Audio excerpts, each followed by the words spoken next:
অৰুণোদয় আঁচনিৰ টকা আপোনালোকে কেতিয়া লাভ কৰিব, কেই টকাকৈ লাভ কৰিব আৰু কোন বাদ পৰিছে আৰু কোনে পাব এইটোৰ বিষয়ে জনাম। আৰু নতুনকৈ কেতিয়া আবেদন কৰিব পাৰিব সেইটো জনাম, আৰু লগতে জনাম যে কি ডকুমেণ্টছ লাগিব সেইটোও জনাই দিম। আৰু যদি ভিডিঅ'টোত আপোনালোকে নতুন চাই আছে, মোৰ চেনেলত নতুন আহিছে, তেন্তে ভিডিঅ'টো লাইক কৰি চেনেলটো ছাবস্ক্ৰাইব কৰি দিব। তেনেহ'লে বলক ভিডিঅ'খন আৰম্ভ কৰোঁ। এতিয়া মূল কথাটো হ'ল যে অৰুণোদয় আঁচনিৰ যিটো 1250 টকাকৈ আপোনালোকে পাব, 2 মাহৰ যিহেতু আপোনালোকৰ পেণ্ডিং হৈ আছে, এই 2 মাহ টকা একেলগে পাব। আপোনালোকে অহা অক্টোবৰৰ 7 তাৰিখে টকাখিনি লাভ কৰিব। তাৰে মাজত বহুত মানুহে বাদ পৰিব, যেনেবা আপোনাৰ নতুনকৈ আবেদন কৰিবলৈ দিছিলে, যোনে আবেদন নতুনকৈ কৰিছে তাকো আবেদন কৰিবলৈ দিছিলে, আৰু যাৰ আগতে পাই আছিলে সেইজনকো আবেদন কৰিবলৈ দিছিলে। যদি আপোনালোকে আবেদন কৰিছিলে তেন্তে পাব, অন্যথা নাপাব।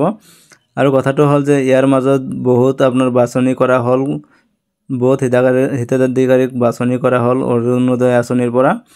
যেনেবা আপোনাৰ ঘৰত যদি 4 চকা বাহন আছে আপুনি নাপাব, যদি আপোনাৰ ঘৰত কোনোবাই 20,000 টকা মাহত ইনকাম কৰে সেইজনে নাপাব। এনেকুৱা বহুত ধৰণৰ হেৰি আছে। আৰু আপোনালোকে এটকাকৈ দিয়ে, এবাৰ চেক কৰা হৈছিলে। আপোনালোকে কি কৰিব, বেংকত গৈ, যদি আপোনাৰ সোমোৱা নাই, যাৰ সোমাইছে এটকাকৈ সিহঁতলোকে পাব, আৰু যাৰ সোমোৱা নাই আপোনালোকে বেংকত গৈ চেক কৰিব আপোনাৰ আধাৰ কাৰ্ডৰ সৈতে বেংক পাছবুক লিংক আছে নে নাই। এইটো বহুত গুৰুত্বপূৰ্ণ হয়। আধাৰ কাৰ্ডৰ সৈতে বেংক পাছবুক লিংক থাকিব লাগিবই। আৰু কিছুমান ক্ষেত্ৰত এনেকুৱা হৈ যায় যে আপুনি আপোনাৰ দুটা একাউণ্টৰ পৰা আপুনি যেটো আপোনাৰ আধাৰ কাৰ্ডৰ লগত লিংক নাই সেইটো আপুনি দি পাইছে, আৰু যেটো আপোনাৰ আধাৰ কাৰ্ডৰ সৈতে লিংক আছে সেইখন আপুনি দিয়া নাই, তেন্তে আপুনি কি কৰিব, আপুনি বেংকত যাই দুটা একাউণ্টে চেক কৰিব।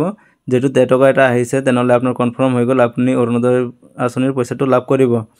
এতিয়া মূল কথাটো হ'ল যে যিজনে নতুনকৈ আবেদন কৰিব সেইজনৰ কি লাগিব। নতুনকৈ আবেদন কৰিব লগা হ'লে আপোনাৰ বেংক পাছবুক লাগিব, আৰু ৰেচন কাৰ্ড লাগিব, আৰু লাগিব পেন কাৰ্ড, আৰু লাগিব আধাৰ কাৰ্ড, আপোনাৰ ফেমিলিৰো লাগিব, আৰু আপোনাৰ লাগিব 2 কপিকৈ ফটো।